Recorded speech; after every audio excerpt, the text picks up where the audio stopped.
नमस्कार साथियों, मैं विकास कुमार मौजूद हूँ फिलहाल राष्ट्रीय राजधानी दिल्ली के जंतर मंतर पर। मेरे साथ हैं भुवन गौड़ जी, स्वतंत्र विचारक हैं। आपको पता ही है, पूरा विपक्ष आज जंतर मंतर पर था। 146 सांसद निलंबित किए गए हैं। उसको लेकर सर से विचार जानते हैं। सर के क्या विचार हैं? क्या विचार है सर? पहले आप तो ये बताओ, पूरा विपक्ष स्थगित कर दिया लगभग 146। जब विपक्ष ही नहीं होगा तो सवाल कौन करेगा? बिल्कुल, ये जो आज के दिन जो देश के तमाम विपक्षी दल जी, जिसमें सभी प्रमुख दल इसमें शामिल हुए और इन्होंने जो जंतर मंतर पे जो आह्वान किया है जी, इसके मूल में जो कारण है वो कारण ये है, लोगों को ये मैसेज देना पूरे देश को कि आज देश का लोकतंत्र जो है वो एक बहुत ही गलत व्यक्ति के हाथों में जकड़ा गया है। और आने वाले समय में ये जो भूमिका बन रही है सांसदों को बाहर करना ही इनका मकसद नहीं है। इनका मकसद है इससे एक आक्रोश और इस तरह से भयाकृत लोगों को कर दिया जाए। क्या भारतीय जनता पार्टी विपक्ष को खत्म करना चाह रही है? भारतीय जनता पार्टी विपक्ष को खत्म तो करेगी, लोकतंत्र को भी खत्म करेगी और वहाँ पर एक राजतंत्र शासन जो है वो लागू होगा। और जिसको हमारे जो तानाशाह जो हमारे मोदी जी बने हुए हैं वो मोदी जी उस पर राज करेंगे। तो मोदी जी जब भी कहीं बाहर जाते हैं वो कहते हैं मैं एक ऐसी धरती से आया हूँ जहाँ सबसे बड़ा लोकतंत्र है। सब कुछ बिल्कुल झूठ, बिल्कुल गलत, बिल्कुल भ्रामक।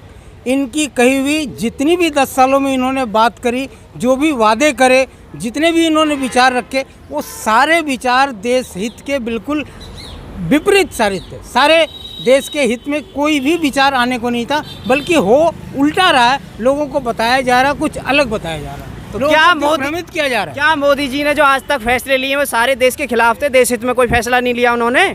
देखिए, मोदी जी ने देश हित के में जो फैसला 370 का फैसला हुआ था सांसद, 370 का जो फैसला लिया, आज आप देख लो 370 जब से हटा है तब से वहाँ पर जो है सो गवर्नर के शासन है, ना वहाँ चुनाव कराए जा सके हैं और आज तक वहाँ पर लोकतंत्र नाम की कोई चीज़ नहीं है। जबकि पुलिस, आर्मी, पूरा प्रशासन सब कुछ लगे, उसके बाद भी रोज़ नए आप आतंकवादी गतिविधियां सुन रहे हैं। आज मेजर मारा गया, आज गाड़ी पर बम फट आज भी फिर 4 जवान फिर शहीद हो गए। आज भी 4 जवान शहीद हो गए। तो जब सब कुछ हो ही रहा है फिर आपको 376 के ऊपर में आपको सोचना चाहिए कि आपने इसको हटा के क्या फ़ायदा दिया, क्या आपने बदलाव लाया।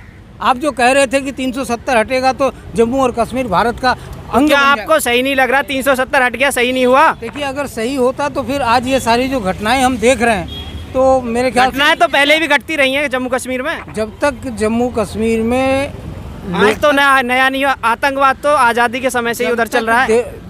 वहाँ पर लोकतंत्र, जब तक वहाँ पर चुनाव नहीं कराए जाएंगे, जब तक वहाँ पर जनता की सरकार नहीं आएगी, तब तक इन सब चीज़ों के ऊपर में अंकुश नहीं ले। आप तानाशाही तरीके से दबा के आप कोशिश कर रहे हैं, लेकिन आज यहाँ कोशिश हो रही है, कल वहाँ फट रहा है, कल वहाँ फट रहा है, सब कुछ तो चल ही रहा है। फिर इतना डिप्लॉयमेंट के बावजूद भी सब कुछ हो रहा है, तो आप समझो कि आपका क्या प्रशासन, आप ही का प्रशासन है। सारा विपक्ष एक हो गया। विपक्ष तो अपना चेहरा ही क्लियर नहीं कर पा रहा। अभी कह रहे थे कि मल्लिकार्जुन खड़गे जी का नाम प्रस्तावित किया है। कांग्रेस पहले से राहुल जी को लाती रही है मुझे प्रधानमंत्री पद के लिए। राहुल जी, पूरा विपक्ष एक चेहरे पे सहमति जता पाएगा? अगर मेरा विचार लिया जाए जी तो मोदी जी से लड़ने के लिए किसी चेहरे की ज़रूरत नहीं है, विपक्ष की एकता की ज़रूरत है।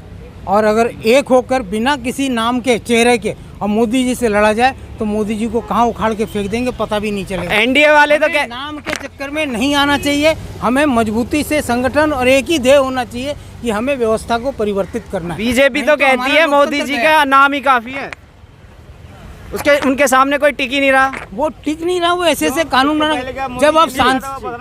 जब आप लोकतंत्र को ही ध्वस्त कर देंगे, जब सांसद को सवाल पूछने का हक नहीं रहेगा लोकसभा और राज्यसभा के अंदर में, तो सवाल नहीं पूछेंगे तो फिर वो जो जनता के जो सांसद चुन के आए हैं वो जनता की समस्या को वहाँ रखेंगे कैसे? वो लोकसभा जो बना गया है, राज्यसभा बनी है, वो इसीलिए तो एक मंच बना कि अब जनता की समस्या को वहाँ पर जागृत करें, जिसको पूरा लोकतंत्र और देश हमारा सुने।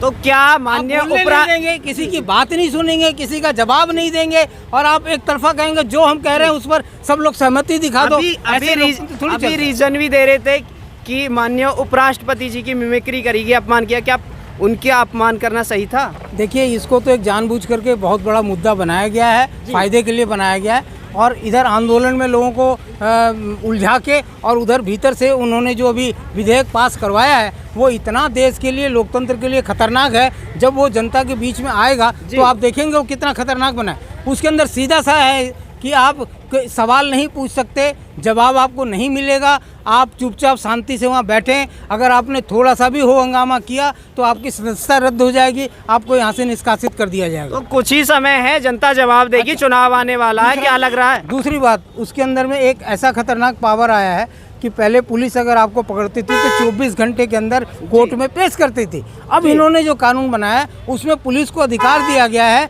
कि वो पूछताछ करने के लिए 90 दिनों तक आपको हिरासत में रख सकती है और उसके बाद में कोर्ट के अंदर में वो पेश करेगी। मतलब 90 दिन के अंदर में उसकी जितनी खातिरदारी करवानी है वो सारी उसके अंदर में होगी और मरा पिछड़ा हुआ सांस, अंतिम सांस लेके वो कोर्ट में पहुंचेगा। जी, ये आपका शासन है, ऐसे लोकतंत्र चलता है। इसका मतलब हो गया कि जब जिसको चाह उठा के बिना कारण के उसको ठूस दो, 90 दिन तक ठोकते रहेगा। तो लोकतंत्र नहीं चल रहा है, तानाशाही चलेगी। फिर तानाशाही नहीं चलेगी, देश का जागरूक हमारा जो इलेक्शन कमीशन क्या कर रहा है? अभी 70 सालों से ये मजबूत चुनाव होने वाला है, जनता जवाब देगी। मेरी बात सुनिए, देश की जनता बहुत ही जागरूक है जी। जनता एक समय का इंतजार करती है। वो कहते हैं ना कि जब पाप का घड़ा बहुत बढ़ जाता है जी, तो फिर वो एक न एक दिन उसका समय आता है, उसका अंत आता है। और सब चीज़, रावण का भी जो शासन था वो कोई अमर नहीं था, रावण को भी एक दिन जाना पड़ा था। तो रावण से बड़े तो ये लोग हैं नहीं, एक दिन इनको भी जाना पड़ेगा, समय तो इनका भी आएगा।